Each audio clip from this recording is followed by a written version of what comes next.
اسی لیے ہو رہا ہے کہ امت کو کہانی کرا دی گئی ہے کہ جس نے ایک دفعہ بھی کلمہ پڑھ لیا ہے اب جنت اس کی گارنٹیڈ ہے، جو مرضی کرتا رہے۔ اور یہ بھی چیزیں آؤٹ آف کانٹیکسٹ پیش کی گئی ہیں، یہ اس طریقے سے نہیں تھا۔ صحیح بخاری کی حدیث ہے، نبی صلی اللہ علیہ وآلہ وسلم نے فرمایا میری پوری امت جنت میں جائے گی سوائے اس کے کہ جس نے جنت میں جانے سے انکار کر دیا۔ تو پوچھا گیا کہ من ابا یا رسول اللہ، کس نے انکار کیا؟ تو آپ نے فرمایا کہ جس نے میرا حکم مانا وہ جنت میں جائے گا، اور جس نے میری نافرمانی کی اس نے جنت میں جانے سے انکار کر دیا۔ باقی وہ بات الگ ٹھیک ہے، بخاری اور مسلم میں حدیث ہے کہ نبی صلی اللہ علیہ وآلہ وسلم بار بار دوزخ کی طرف جائیں گے، اللہ تعالیٰ ان کے لیے تعداد مقرر کرے گا، اللہ کے اذن سے آخر میں اس شخص کو بھی جنت سے دوزخ سے نکال کے جنت میں لے آئیں گے کہ جس کے دل میں رائی کے دانے کے برابر بھی ایمان ہوگا۔ لیکن یہ کون سوچ سکتا ہے کہ کتنا عرصہ اس کو وہ جہنم میں وہ پیریڈ گزارنا پڑے گا۔ اللہم اجرنا من النار۔ یہاں تو کہہ دیتے ہیں جناب ایک پھیرا لگے گا، آپ کو پھیرے کی لینتھ کا ہی نہیں پتا۔ ہم لوگ تو 5 سے 10 سیکنڈ کے لیے موم بتی کے فلیم کے اوپر نہیں ہاتھ رکھ سکتے۔ دنیا کی آگ، اور بخاری اور مسلم دونوں میں حدیث ہے کہ آخرت کی آگ جو ہے وہ دنیا کی آگ سے 70 گنا تیز ہے۔ تو یہ بات کر دینا بڑا آسان ہے۔ اچھا آپ اس کو دنیا میں اگر کسی کو پریکٹیکلی امیجن کروائیں نا تو وہ کانپ اٹھے گا۔ اگر کسی کو آ جائے نا کہ تمہیں ایک جمعے کی نماز چھوڑنے پر یا ایک فجر ظہر عصر مغرب کی چھوڑنے پر، فجر چھوڑنے پر فجر سے لے کر ظہر تک ایک 10 بائی 10 کے کمرے میں رکھا جائے گا جس میں 100 کوبرا سانپ ہوں گے، 100 بچھو ہوں گے اور 100 اژدہے ہوں گے، بس صرف فجر سے ظہر تک تم نے وقت گزارنا ہے ایک نماز چھوڑنے پہ، تو وہ کانپ اٹھے گا اس تصور سے ہی، کیونکہ اس کو امیجن کر سکتا ہے۔ آخرت چونکہ دیکھی نہیں ہے تو وہ کہتا ہے بس ٹھیک ہے دیکھی جائے گی انشاءاللہ تعالیٰ، جو کچھ بھی ہے تیرے محبوب کی امت سے۔ تو جمعے کا معاملہ تو بہت سینسٹیو ہے۔ جمعے کی آپ اہمیت کا اندازہ اس بات سے لگا دیں کہ جمعے کی نماز کے اوپر ایک پوری سورت ہے، اس کا نام ہی سورۃ الجمعہ ہے، سورت نمبر 62 پارہ نمبر 28 میں، اور اس میں باقاعدہ اللہ تعالیٰ نے جمعے کی فرضیت کا ذکر کیا ہے۔ اعوذ باللہ من الشیطان الرجیم، بسم اللہ الرحمن الرحیم۔ یا ایھا الذین آمنوا اذا نودی للصلاۃ من یوم الجمعہ، اے ایمان والو جب ندا دی جائے، اذان دی جائے جمعے کے لیے، اس کی نماز کے لیے جمعے کے دن، فاسعوا الی ذکر اللہ، تو جلدی سے لبکو اللہ کے ذکر کی طرف، وذروا البیع، اور تجارت چھوڑ دو، ذالکم خیر لکم ان کنتم تعلمون، اسی میں تمہاری خیریت ہے اگر تم جانتے ہوتے۔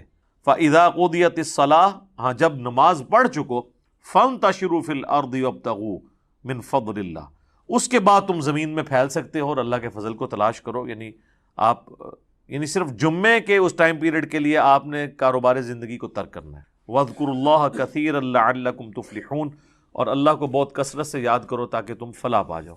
تو جمعے کی فرضیت قرآن میں آئی ہے، اس سے آپ اس کی اہمیت کا اندازہ لگا سکتے ہیں۔ باقی جتنی نمازوں کا ذکر ہے وہ جنرل ہے ان کی فرضیت کے اعتبار سے، یا ایون سورۃ النور کے اندر صلاۃ الفجر اور عشاء اور ظہر کا ذکر آیا ہے تو وہ پردے کے اعتبار سے آیا ہے۔ فرضیت کا جہاں تک ذکر ہے نا اسپیسیفکلی وہ جمعے کی نماز ہے، اسی لیے اس کی سب سے زیادہ امپورٹنس ہے۔ اور جمعے کی بھی نماز کی امپورٹنس نہیں ہے، جمعے کی اس ایکٹیویٹی کی امپورٹنس ہے۔ نماز تو اللہ تعالیٰ نے اس دن ویسے ہی کم کر دی ہے، 4 کی بجائے 2 فرض کر دی ہیں۔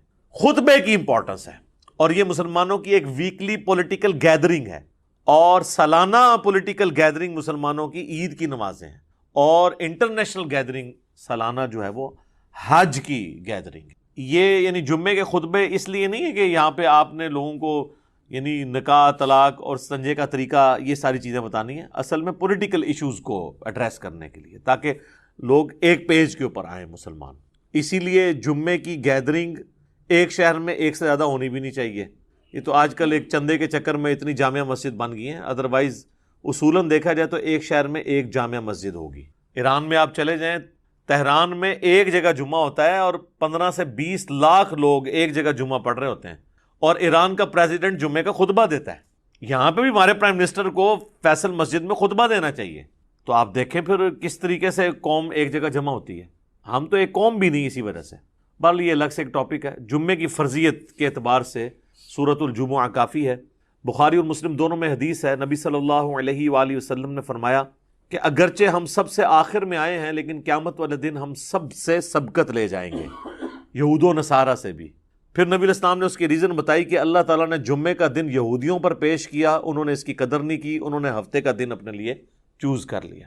پھر نصارہ پہ پیش کیا، انہوں نے اس کی قدر نہیں کی اور اتوار کا دن انہوں نے چوز کر لیا۔ پھر اللہ نے ہماری رہنمائی کر دی جمعے کے دن کے لیے۔ اچھا، نبی علیہ السلام نے اس کو اللہ کی طرف منسوب کیا کہ اللہ نے ہمارے لیے رہنمائی مقرر کر دی کہ ہم جمعے کی طرف متوجہ ہوئے۔ اور پھر نبی صلی اللہ علیہ وآلہ وسلم فرمایا کہ قیامت والے دن، یعنی اس جمعے کے دن کے تحفے کو ایکسیپٹ کرنے کی وجہ سے قیامت والے دن ہم سبقت لے جائیں گے، یعنی سب سے پہلے جنت میں جانے والے نبی صلی اللہ علیہ وآلہ وسلم کے امتی ہوں گے انشاءاللہ تعالی۔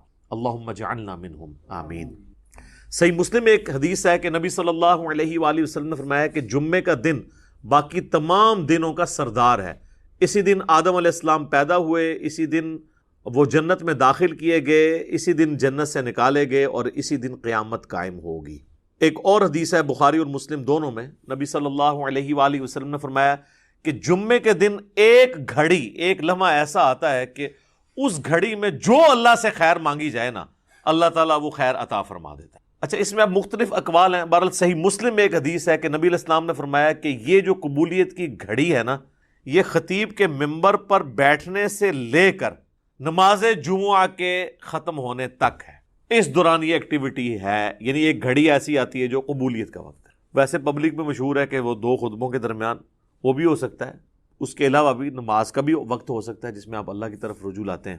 اس لیے آپ دیکھیں کہ بخاری اور مسلم دونوں میں حدیث ہے، نبی صلی اللہ علیہ وآلہ وسلم نے فرمایا جو جمعے والے دن سب سے پہلی گھڑی میں آتا ہے اسے اونٹ نحر کرنے کا ثواب دیا جاتا ہے، جو اس کے بعد آتا ہے اسے ایک گائے ذبح کرنے کا ثواب، جو اس کے بعد آتا ہے اسے ایک بھیڑ یا بکری ذبح کرنے کا ثواب، جو اس کے بعد آتا ہے اسے ایک مرغی ذبح کرنے کا ثواب، اور جو بالکل اینڈ پہ آتا ہے اسے انڈا صدقہ کرنے کا ثواب۔ اور پھر اس کے بعد الفاظ ہے کہ اس کے بعد فرشتے رجسٹر بند کر دیتے ہیں جب خطیب ممبر پہ چڑھ جاتا ہے، یعنی یہ ساری گھڑیاں خطیب کے ممبر پہ چڑھنے سے پہلے ہیں، اور پھر فرشتے جو ہیں وہ بھی الذکر سننا شروع کر دیتے ہیں۔ الذکر یعنی جو خطیب خطبہ دے رہے ہیں، بشرطے کہ وہ ذکر ہو، کہانیاں نہ ہوں۔ الذکر تو پھر سر یہی ہے، انا نحن نزلنا الذکر وانا لہ لحافظون۔ صحیح مسلم میں حدیث ہے کہ نبی علیہ السلام کے جمعے کا خطبہ جو ہے وہ قرآن ہی ہوا کرتا تھا۔ 4 حدیثیں اوپر تلے۔ ایک صحابیہ کہتی ہے کہ میں نے حضور علیہ السلام سے جمعے کے خطبے میں اتنی دفعہ سورہ قاف جو پارہ نمبر 26 میں آتی ہے سنی کہ مجھے زبانی یاد ہو گئی۔ اب ہر جمعے میں وہ ظاہر تذکیر والی صورت ہے تو وہ الذکر سننا شروع کر دیتے ہیں، اور پھر اس کے بعد جو آتا ہے نا، پھر اسے نارمل صرف نماز کا ثواب ملتا ہے، جو ایکسٹرا آرڈنری ثواب ہے نا جمعے کا وہ ختم ہو جاتا ہے۔ اچھا، اسی حدیث میں الفاظ ہیں کہ جو پہلی گھڑی میں آئے اس کے لیے ثواب، پھر اس میں نبی علیہ السلام نے یہ بھی فرمایا کہ پھر جتنا مقدر ہو تم نماز ادا کرو، یعنی جمعے سے پہلے آپ 2 4 6 8 10 جتنی مرضی نفلی رکعتیں پڑھ سکتے ہیں۔ اچھا، اس میں ایک حدیث ضعیف بھی پیش کی جاتی ہے ابو داؤد کی کہ جمعے والے دن مکروہ وقت کوئی نہیں ہوتا، وہ روایتی کمزور ہے، اس کا تو آپ نے بہرحال خیال رکھنا ہوگا۔ وہ جو 5-7 منٹ ہوتے ہیں جب سورج اپنے ٹریک میں بالکل سینٹر میں ہوتا ہے، جسے آپ زوال کہتے ہیں، وہ زوال نہیں ہوتا، وہ ضحبہ کبریٰ ہوتا ہے۔ زوال آفتاب تو کہتے ہیں آپ ظہر کے وقت شروع ہونے کو ہے، سورج گرنا شروع ہو جائے مغرب کی طرف، سینٹر سے ذرا سا ہٹے گا تو مکروہ وقت ختم ہو جائے گا۔ ایگزیکٹ سینٹر میں آپ سمجھ لیں وہ جو 5-7 منٹ ہیں وہ مکروہ وقت ہے، اس سے پہلے بھی آپ نفلی نماز پڑھ سکتے ہیں، اس کے بعد بھی ایگزیکٹ اس وقت نہیں پڑھ سکتے، تو جتنی مقدر ہو پڑھو۔ البتہ بخاری اور مسلم میں حدیث ہے کہ جب خطیب جو ہے وہ خطبہ دے رہا ہو نا تو پھر آپ نے 2 رکعتیں پڑھنی ہیں، اور اس وقت تک نہیں بیٹھنا جب تک وہ 2 رکعتیں نہ پڑھ لیں۔ یہ جمعے کے دن کا پروٹوکول ہے، عام نمازوں کے لیے نہیں ہے، اور 2 سے زیادہ پھر نہیں پڑھنی جب خطبہ شروع ہو جائے، کیونکہ اصل مقصد تو خطبہ سننا ہے، اور اگر خطبہ شروع نہیں ہوا تو صحابہ کا جو معمول ہے وہ کم از کم 4 رکعتیں تھی جمعے سے پہلے، کم از کم 2 تو پڑھنی ہے۔ اور بعد میں صحیح مسلم میں آتا ہے کہ جس نے جمعے کے بعد نماز پڑھنی ہے وہ 4 رکعتیں پڑھے، 2 کر کے بھی پڑھ سکتے ہیں اور اکٹھی 4 بھی پڑھ سکتے ہیں، دونوں طریقے سے ثابت ہے۔ تو یہ جمعے کی رکعتیں میں نے بتا دی، یعنی ٹوٹل کتنی ہوئی؟ 8، 2 سنتیں پہلے، 2 فرض اور 4 سنتیں بعد میں، اور اگر آپ نے پہلے 4 سنتیں پڑھنی ہیں تو پھر 10 ہوگی۔ تو نبی صلی اللہ علیہ وآلہ وسلم نے یعنی یہ ترغیب دلائی ہے کہ جمعے والے دن خطیب کے ممبر پہ چڑھنے سے پہلے پہنچ جائیں۔ اب حنفیوں کی چونکہ تقریر انہوں نے لادہ کر لی ہوئی ہے، تو حنفیوں کے لیے یہ نہیں ہوگا کہ عربی خطبہ سننا ہوگا، وہ بھی جب ممبر پہ خطیب چڑھتا ہے نا اردو خطبے کے لیے، تو اس کے بعد رجسٹر ان کے بند ہو جائیں گے۔ اب چونکہ انہوں نے اپنے پبلک کو پڑھایا ہوا ہے کہ یہ تقریر جو ہے یہ لادہ سے ہے، اصل عربی کے خطبے ہوتے ہیں، پھر لوگ کہتے ہیں پھر اصل ہی آگے سنیں گے، جو ہمیں بھی سمجھ نہ آئے، اور معذرت کے ساتھ جو پڑھ رہے ہوتے ہیں ان کو بھی نہیں سمجھ ہوتی کہ وہ پڑھ رہے کیا ہیں. حقیقت بات ہے. کئی جو ائمہ ہیں آپ ان سے کہنا یہ جو تم نے عربی خطبہ پڑھا اس کا ترجمہ بتاؤ کیا ہے، تو جب پڑھنے والے کو بھی نہیں پتا تو سننے والے کو کیا پتا ہوگا. اس لحاظ سے اہل حدیث نے یہ ٹھیک کیا ہے کہ انہوں نے خطبے تو 2 ہی رکھے اور اللہ کی حمد اور درود کو عربی میں رکھا، باقی انہوں نے جو واعظ اور تقریر جو مقصد تھا تذکیر کرنا اسے اپنی نیٹو لینگویج میں کر دیا، اردو کے اندر، انگلش کے اندر. یہی طریقہ ٹھیک ہے. تو حنفیوں نے وہ تقریر ایک تیسرا خطبہ ایڈ کر دیا اور وہ بھی پھر بیٹھ کے شروع ہو گیا، حالانکہ خطبہ تو کھڑے ہو کے ہوتا ہے جمعے کا، بیٹھ کے تو آپ دے نہیں سکتے، اور اس میں آپ نے سہارا لے کے کھڑا ہونا ہے. وہ کھڑا سہارا ہو کے اس لیے ہوتا ہے کہ تقریر تھوڑی لمبی ہو تو آپ مطلب سہارا لے سکیں. انہوں نے بیٹھ کے خطبہ شروع کر دیا، تو یہ بھی ایک خلاف سنت چیز ہے. بہرحال جمعے کی نماز کی امپورٹنس اس حوالے سے آپ نے ذہن میں رکھنی ہے. باقی جمعے میں جمعے کی نماز اور اس کی تقریر کے علاوہ 2 اعمال ایسے ہیں جو اسپیسیفکلی اہمیت کے حامل ہیں. المستدرک الحاکم میں صحیح سند سے یہ حدیث ہے، مشکات کے اندر بھی موجود ہے، کہ جو شخص سورۃ الکہف کی تلاوت کر لے جمعے کے دن تو اگلے جمعے تک اس کے لیے ایک نور اللہ کی طرف سے مقرر ہو جائے گا. اور ابو داؤد میں ایک حدیث ہے، مشکات میں بھی ہے، سنن نسائی میں بھی، ابن ماجہ میں بھی، کہ نبی صلی اللہ علیہ وآلہ وسلم نے فرمایا کہ جمعے کا دن جو ہے یہ یوم مشہود ہے، یعنی اللہ کے حضور اعمال پیش ہونے کے اعتبار سے. اور اس دن آدم علیہ السلام پیدا ہوئے اور یہ تمام دنوں کا سردار ہے. تم اس دن مجھ پر کثرت سے درود پڑھو، تمہارا درود مجھ پر پیش کیا جائے گا. تو صحابہ نے عرض کیا اللہ کے محبوب علیہ السلام جب آپ فوت ہو جائیں گے اور آپ کی ہڈیاں مٹی میں مل جائیں گی، یہ الفاظ ہیں حدیث کے، کیونکہ اس وقت 295 اس طرح اپلائی نہیں ہوتی تھی سوال پوچھنے کی، تو تب بھی آپ پہ درود پیش ہوگا. تو آپ نے فرمایا ہاں، ان اللہ حرم علی الارض ان تأکل اجساد الانبیاء، بے شک اللہ تعالیٰ نے حرام کر دیا ہے مٹی کے لیے کہ وہ نبیوں کے جسموں کو کھائے. تو درود مجھ پر اس وقت بھی پیش ہوگا. تو جمعے کا دن اسپیسیفکلی درود شریف کا دن بھی ہے. اللہم صلی علی محمد وعلی آل محمد. اب آ جائیں وہ جمعے کے تاریخ کے اعتبار سے. صحیح مسلم میں ایک حدیث ہے، نبی علیہ السلام نے فرمایا کہ لوگوں جمعہ چھوڑنے سے بعد آ جاؤ، ورنہ ایسا نہ ہو کہ اللہ تعالیٰ تمہارے دلوں پر مہر لگا دے. اور یہ مہر وہ ہے صم بکم عمی فہم لا یرجعون، ختم اللہ علی قلوبہم وعلی سمعہم وعلی ابصارہم والعیاذ باللہ تعالی. اور جامع ترمذی میں حدیث ہے جس نے مسلسل 3 جمعے چھوڑ دیے اللہ تعالیٰ اس کے دل پر مہر لگا دے گا. اچھا، اسی وجہ سے یہ پبلک مشہور ہے کہ 3 کٹھے نہیں چھوٹنے چاہیے. اندازہ کریں آپ، ان کو پتہ ہی نہیں ہے کہ یار مطلب صرف جمعہ ہی ہے مسلمان کے لیے، 3 نہیں چھوٹنے چاہیے. وہ کہتے ہیں نہیں، مسلم شریف میں حدیث ہے نا کہ ایک جمعے سے لے کر دوسرا جمعہ درمیان کے گناہوں کا کفارہ ہے، یعنی جو کام چک کے رکھو جمعہ پڑھ لو کام ختم. تو یہ پوری حدیث اس طرح نہیں ہے میرے بھائی، پوری حدیث اس طرح ہے اگر کبیرہ گناہوں سے بچا جائے تو ایک جمعے سے دوسرا جمعہ، اس تو بھی آسان کام، ایک رمضان سے دوسرا رمضان. شکر ہے تسی اے نہیں لے آیا جمعہ دے ہفتے بعد پھر اللہ کی بارگاہ.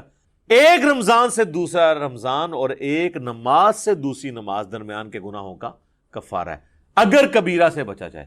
تو سب سے کبیرہ گناہ شرک کے بعد اگر کوئی ہو سکتا ہے تو وہ فرض نماز چھوڑنا ہے. تو اگر کبیرہ گناہ نہیں کیے، یعنی ایک جمعے سے لے کر اگلے جمعے تک کوئی نماز نہیں چھوڑی، پھر چھوٹے گناہ معاف ہوں گے. نماز چھوڑنے سے بڑا کون سا گناہ ہے؟ صحیح مسلم میں حدیث ہے بندے کے ایمان، شرک اور کفر کے درمیان فرق نماز ہے. جامعہ ترمذی میں حدیث ہے شقیق تابعی کہتے ہیں کہ صحابہ کرام صرف تارک الصلاح کی تکفیر کرتے تھے، جو نماز چھوڑنے والا نا اسے کافر سمجھتے تھے، اس کے علاوہ کسی گناہ کے اوپر وہ کفر کا فتویٰ نہیں لگاتے تھے. ابو داؤد ترمذی میں حدیث ہے جس نے جان بوجھ کے نماز چھوڑی گویا اس نے کفر کیا. یہ تو بڑا سینسٹیو معاملہ ہے، کفر اور شرک کے درمیان فرق جب نماز ہے. اور اس سے بھی بڑھ کر سورۃ الروم کی وہ جو آیت ہے منیبین الیہ، رجوع لاؤ اللہ کی طرف، وَأَقِیمُوا الصَّلَاةَ وَلَا تَکُونُوا مِنَ الْمُشْرِکِینَ، اور نماز کو قائم رکھنا، دیکھنا مشرکوں میں سے نہ ہو جانا. نماز چھوڑنے والے کو اللہ تعالیٰ فرمایا گویا کہ وہ مشرک ہے. پاکستان کے شناختی کارڈ میں مسلمان ہے، اللہ کے ہاں وہ عملاً مشرک ہے، عملاً کافر ہے. ہاں ٹھیک ہے، ہم عقیدے میں فتویٰ نہیں لگاتے، باقی اس کا اور اللہ کا معاملہ ہے. پھر سنن ابن ماجہ میں حدیث ہے، ابو درداء اصحاب صوفہ میں سے ہیں، وہ کہتے ہیں کہ نبی علیہ السلام نے، بڑے پیارے الفاظ ہیں، میرے خلیل نے مجھے 3 وصیتیں کی تھی. نمبر 1، اللہ کے ساتھ شرک نہ کرنا، خواہ تمہارے ٹکڑے ٹکڑے کر دیے جائیں یا تمہیں آگ میں جلا دیا جائے. نمبر 2، کبھی نماز، فرض نماز نہ چھوڑنا ورنہ اللہ کے ہاں تمہارا ذمہ اٹھ جائے گا، یعنی اللہ کو پھر کوئی پرواہ نہیں. اور نمبر 3، شراب نہ پینا، تمام گناہوں کی چابی شراب ہے. یہ 3 وصیتیں ابو درداء کہتے ہیں کہ نبی علیہ السلام نے مجھے کی تھی. پھر مسند امام احمد میں وہ حدیث ہے کہ نبی صلی اللہ علیہ وآلہ وسلم نے فرمایا کہ جو شخص نماز پڑھنے والا ہے قیامت والے دن اس کی نماز اس کے لیے دلیل ہوگی، نور ہوگی اور نجات کا ذریعہ ہوگی، اور جو نماز چھوڑنے والا ہے اس کے لیے نہ کوئی نور ہوگا، نہ نجات کا کوئی سبب ہوگا، نہ اللہ کے حضور کوئی حجت ہوگی پیش کرنے کے لیے، اور اس کا حشر فرعون، قارون اور حامان کے ساتھ ہوگا والعیاذ باللہ تعالی۔ اور ایک اور حدیث ہے سنن ابی داؤد میں کہ قیامت والے دن سب سے پہلے نماز کے بارے میں سوال کیا، اور پھر فرمایا کہ جس کی نماز درست نکل آئی اس کے باقی معاملات آسان ہو جائیں گے، اور جس کی نماز ہی غلط نکلی اس کے بعد کے معاملات اس سے زیادہ مشکل ہو جائیں۔ پھر اسی حدیث میں الفاظ ہیں کہ اگر کسی کے فرائض میں کوئی کوتاہی رہ گئی تو اللہ تعالیٰ فرشتوں سے کہے گا کہ میرے بندوں اس بندے کی کوئی نفلی عبادت دیکھو، جو ہم سنت پڑھتے ہیں، یعنی 12 سنت موقعہ نفلی عبادت ہے، تو فرائض کی کمی اس سے پوری کر لیجیے، لیکن فرض کے اوپر کوئی کمپرومائز نہیں۔ لہٰذا یہ جمعے کے معاملے کو اتنا ہلکا جاننا اور کہنا جی بس ٹھیک ہے دیکھی جائے گی، کوئی فرق نہیں پڑتا۔ اور حقیقت بات تو یہ ہے کہ علماء عرب تو آپ کو پتہ ہے کہ نماز چھوڑنے والے کی تکفیر کرتے ہیں، اور ان کے فتوے کے تحت تو پھر ظاہر ہے کہ نکاح بھی ٹوٹ جائے گا، جو انہوں نے پوچھا نکاح تو ٹوٹ جائے گا ظاہر ہے، اور ایسی عورت کو تو ایسے مرد سے بالکل طلاق لے لینی چاہیے، اس کو دھمکی لگائے کہ یا تو نماز شروع کر، جمعے کی نہیں عام نماز بھی، ادروائز دیکھیں نا جی، اب یہ تو نہیں کہ آپ نے صرف کلمہ پڑھ لیا تو آپ مسلمان تصور ہو جائیں گے، یعنی اسلام 3 چیزوں کا نام ہے نا، اقرار باللسان، زبان سے اقرار کرنا، و تصدیق بالقلب، اور دل سے تصدیق کرنا، وعمل بالجوارح، اور اپنے اعمال کے ساتھ، جوارح کے ساتھ اس کو ایگزیکیوٹ بھی کرنا۔ جب میں آپ کو حدیث بتا رہا ہوں جامعہ ترمذی کی کہ صحابہ کرام علیہم رضوان تارک الصلاح کی تکفیر کرتے تھے، آپ نے عمر سیریز میں نہیں دیکھا کہ جب وہ جاتے ہیں جو مرتدین قبائل کی طرف، جن کی طرف ان کو خبر ملتی ہے کہ یہ مرتد ہوئے ہیں، تو وہ کہتے ہیں اذان دو، جواب میں اگر وہاں سے اذان کی آواز آتی ہے تو وہ پھر حملہ نہیں کرتے تھے، اور نہیں آتی تھی تو پھر وہ یعنی وہ ان کے لیے جو ٹیسٹن انہوں نے رکھا ہوا تھا نا، چیک پوائنٹ، وہ نماز تھی۔ اب مجھے بتائیں صحابہ اگر اس وقت دنیا میں آ جائیں، اور ہم جو اس وقت کلیم کر رہے ہیں کہ دنیا کا سب سے بڑا اسلامی ملک پاکستان ہے نا، کہتے ہیں انڈونیشیا کو بھی پیچھے چھوڑ دیا نا اب آبادی کے اعتبار سے، تو وہ پاکستان کے شناختی کارڈ میں جو لکھا ہے اس اعتبار سے تو واقعی سب سے بڑا ہے، لیکن اگر اس کو اللہ کے کرائٹیریا میں دیکھا جائے تو یہ کہاں پہ کھڑا ہوگا ملک؟ میرا خیال ہے پاکستان میں 1% سے بھی کم لوگ ہیں جو 5 وقت کی نماز پڑھتے ہیں، اور جمعہ پڑھنے والے بھی ہارڈلی 5% ہوں گے، 5 سے 10%، اور یہ یہاں پہ ایشو ہے، ورنہ سعودیہ میں آپ چلے جائیں تو آپ کو یہ ریشو 80% پلس نظر آئے گی۔ انڈونیشیا، ملیشیا میں 80% زیادہ لوگ عام نماز بھی پڑھتے ہیں، جمعہ چھوڑنے کا تو کوئی تصور ہی نہیں ہے وہاں پہ، کیونکہ وہاں پہ فقہ شافعی، اور فقہ شافعی کے تحت جو نماز نہیں چھوڑتا وہ کافر ہے۔ اور مجھے نہیں سمجھ آتی اس کو فقہ میں کیوں الجھا دیا انہوں نے کہ جی امام حنیفہ نے بھی کوئی ہلکی اس کی سزا نہیں بتائی ہوئی ہے، وہ کہتے ہیں جو تارک الصلاح ہے اسے قید کیا جائے گا یہاں تک کہ وہ نماز شروع نہ کر دے، پھر اسے چھوڑا جائے گا، تو یہ بھی سزا کوئی چھوٹی نہیں ہے۔ باقی 3 ائمہ تو کہتے ہیں کہ اسے قتل کیا جائے گا، وہ مرتدی اسے تصور کرتے ہیں تارک الصلاح کو۔ تو اب چونکہ سختی نہیں ہوئی ہے تو پھر آپ انجام دیکھ لیں۔ کہتے ہیں جی وہ سب سے زیادہ حنفی ہیں، اسی لیے سب سے زیادہ بے نمازی دنیا میں، کیونکہ آپ تکفیر نہیں کرتے بے نمازی کی، تو جب حنفی زیادہ ہوں گے تو بے نمازی زیادہ ہوں گے۔ حالانکہ اسے حنفی شافیت کا مسئلہ ہی نہیں، یہ تو مسلم شریف میں حدیث ہے نا، یہ کوئی امام شافعی کا قول تو نہیں ہے۔ صحیح مسلم میں کتاب الایمان میں پہلے چیپٹر کے اندر یہ حدیث موجود ہے کہ بندے کے کفر اور اسلام کے درمیان فرق نماز ہے۔ اس حدیث کو تو مطلب امام شافعی یا احمد بن حنبل یا امام مالک کے کسی دھکے کی یا انہوں موڈا دینے کی ضرورت نہیں ہے نا، یہ حدیث خود ہی۔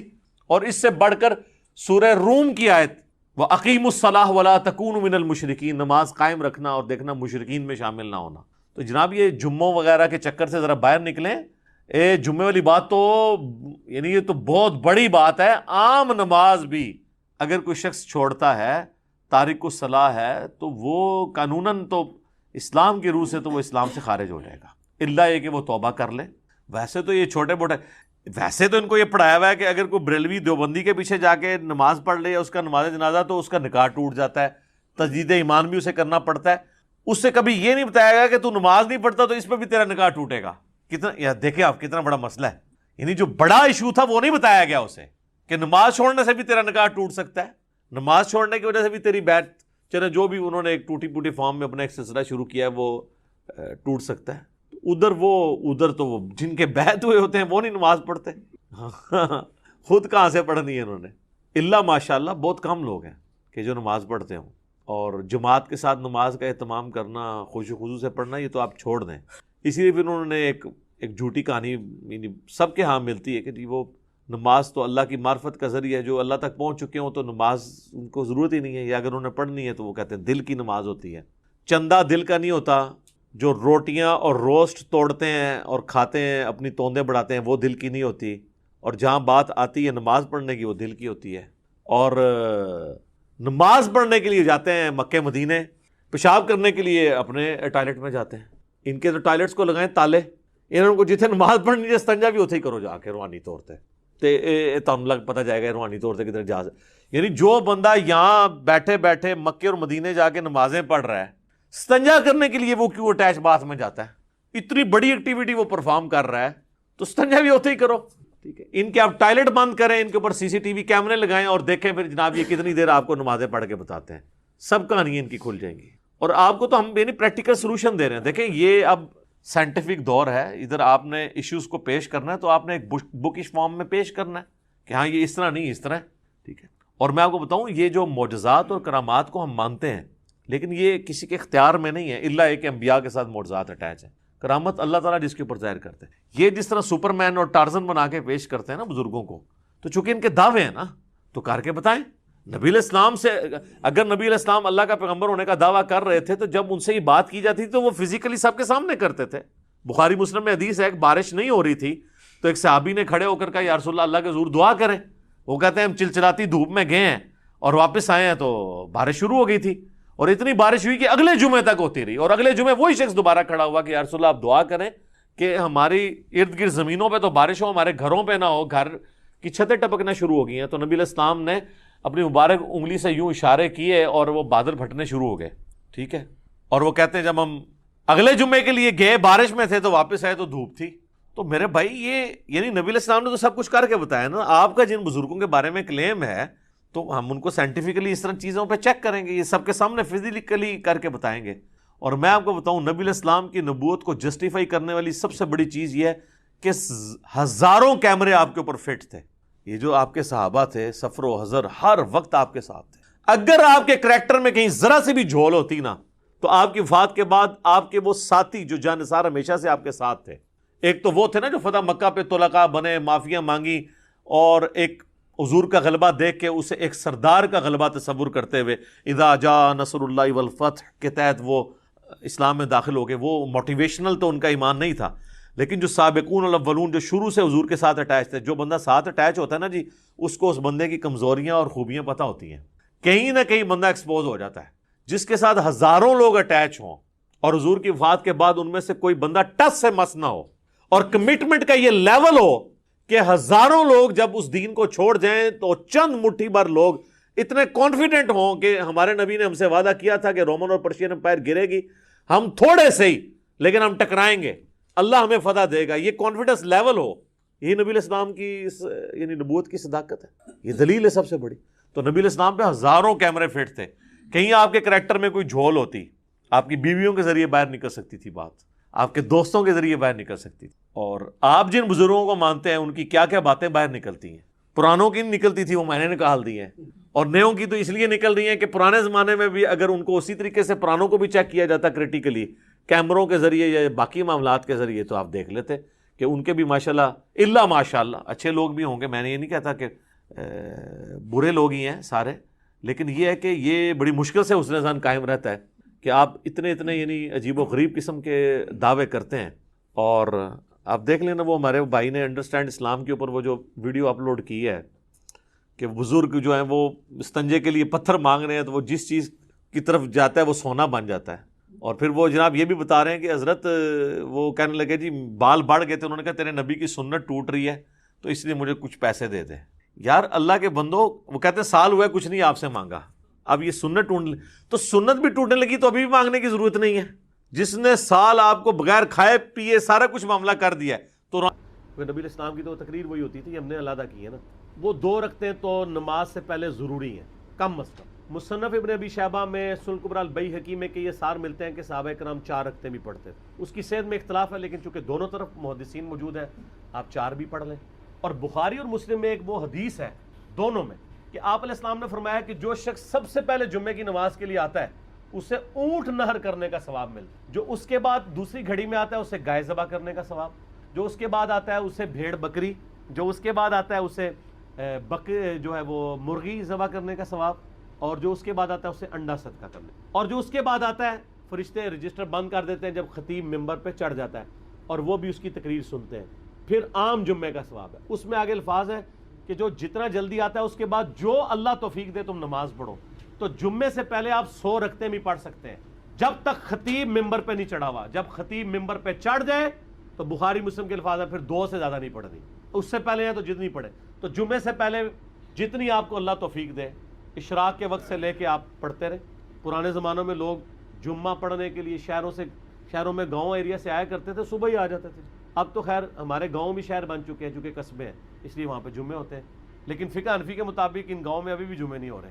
انہوں نے مجبوراً شروع کروایا ہے، کیونکہ جب اہل حدیثوں نے جمعے شروع کرائے تو لوگ اہل حدیثوں کی مسجدوں میں جانا شروع ہو گئے، انہوں نے کہا ہمارا تو ٹھیے ہی پھر خالی ہو جائے گا، انہوں نے زبردستی جمعے شروع کروا دیے، ورنہ حنفی جمعے پڑھنے کے لیے شہروں میں آتے تھے۔ آج حنفی جو جمعے پڑھ رہے ہیں فقہ حنفی کے حساب سے ان کے جمعے کوئی نہیں ہو رہے، ان کو زور ہی پڑھنی چاہیے وہاں پہ۔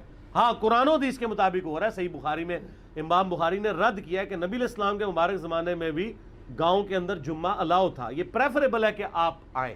ہمارے تو آج کل گاؤں قصبے بن چکے ہیں کیونکہ کاروبار زندگی ہے وہاں پہ۔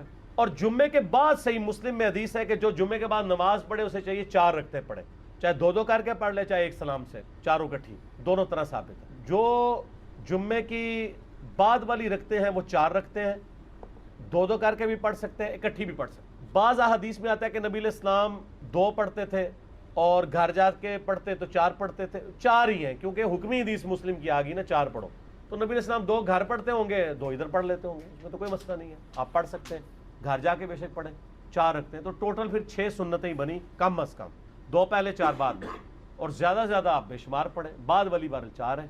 اور عام دنوں میں بھی آپ دیکھیں ظہر کے بھی ساتھ آپ کی 6 سنتیں ہیں جو موقت ہیں، 4 پہلے 2 بعد میں۔ اور بخاری مسلم کی حدیث ہے جو فرض کے علاوہ 12 رکعتیں پڑھے گا اللہ تعالیٰ جنت میں اس کے لیے محل بنائے گا، تو یہ 12 رکعتیں جمعے والے دن بھی پوری ہو جاتی ہیں اگر آپ جمعے کے ساتھ 6 رکعتیں پڑھ لیں، 2 پہلے 4 بعد میں، اور زیادہ پڑھیں تو اور بہتر ہے۔ تو جمعے کی رکعتیں ٹوٹل پھر کتنی ہوئی؟ کم از کم 6۔ ادر دین کے لیے بھیڑ کی قربانی، جو اس کے بعد ہے اس کو مرغی صدقہ کرنے، اور جو بالکل اینڈ پہ ہے اس کو انڈا صدقہ کرنے کا ثواب ملتا ہے۔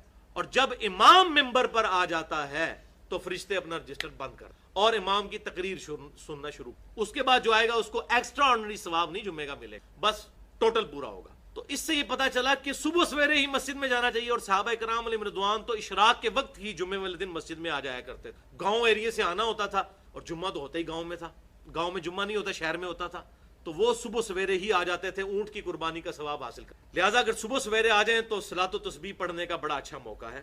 اور صحیح بخاری میں 883 نمبر حدیث ہے کہ آپ صلی اللہ علیہ وسلم نے فرمایا جب جمعے کے لیے مسجد میں آؤ تو جتنی اللہ توفیق دے اتنی نماز پڑھو۔ اور بخاری اور مسلم کی متفق علیہ حدیث ہے اگر امام تقریر کر رہا ہو خطبے کی حالت میں ہو تو پھر 2 رکعتیں پڑھنی، اس سے زیادہ نہیں۔ لیکن اس سے پہلے جمعے کے اکثر لوگ پوچھتے ہیں کتنی رکعتیں ہیں، تو جمعے کی اگر امام تقریر کر رہا ہو تو 2 رکعتیں ہیں، اور اگر آپ پہلے آ جائیں تو چاہے آپ 10 پڑھیں، 20 پڑھیں، 50 پڑھیں، 100 پڑھیں، جتنی مرضی۔ کہا کہ جو آپ صبح سویرے اشراق کے وقت آئے گا تو جمعہ تو 1:30 بجے ہو رہا ہے تو 50-100 رکعتیں بھی پڑھ سکتا ہے، اس دوران صلاۃ و تسبیح پڑھی جا سکتی ہے، یہ ٹائم اچھا ہمارے پاس موجود ہوتا ہے۔ تو جمعے کی سے پہلے جتنی مرضی رکعتیں پڑھیں، اگر امام آ گیا ممبر پہ تو پھر 2 رکعتیں، اور بعد میں صحیح مسلم میں حدیث ہے کہ 4 رکعتیں۔ تو میرا بھی مشورہ یہ ہے کہ جمعے والے دن ہم صلاۃ و تسبیح کی عادت ڈالیں کہ جمعے والے دن ہم امام کی تقریر شروع ہونے سے 1 گھنٹہ پہلے مسجد میں چلیں، یعنی جمعے کا ہم اہتمام کریں نا۔ اس کا یہ مسلمانوں کے لیے عید کا بھی دن ہے، بخاری اور مسلم میں موجود ہے، اس دن آدم علیہ السلام بھی پیدا ہوئے، اسی دن قیامت قائم ہوگی، تو ایک بابرکت دن ہے جمعے والے دن۔ اور حدیث میں بھی الفاظ ہم سن چکے کہ ہو سکے چچا جان ہر جمعے کو یہ نماز پڑھ۔ تو جمعے کے جمعے خصوصاً اب رمضان المبارک کے مہینے میں تو ہم یہ 4 جمعے آ رہے ہیں، جو ایک تو گزر گیا، 3 اور آئیں گے، بلکہ 4 اور آ جائیں گے، 3، تو ان میں ہم اہتمام کر لیں۔ اس کے علاوہ بھی ہر جمعے کا اہتمام کر لیں۔ اور یہاں پر آخر میں ایک مسئلہ بھی کلیئر کر دوں کہ صحیح مسلم میں ایک حدیث ہے کہ آپ صلی اللہ علیہ وسلم نے جمعے کے دن اور جمعے کی رات، یعنی جمعرات اور جمعے کی درمیانی رات، ان 2 مواقع کو کسی عبادت کے لیے مخصوص کرنے سے منع فرمایا ہے، قیام کے لیے بھی اور روزہ رکھنے کے لیے۔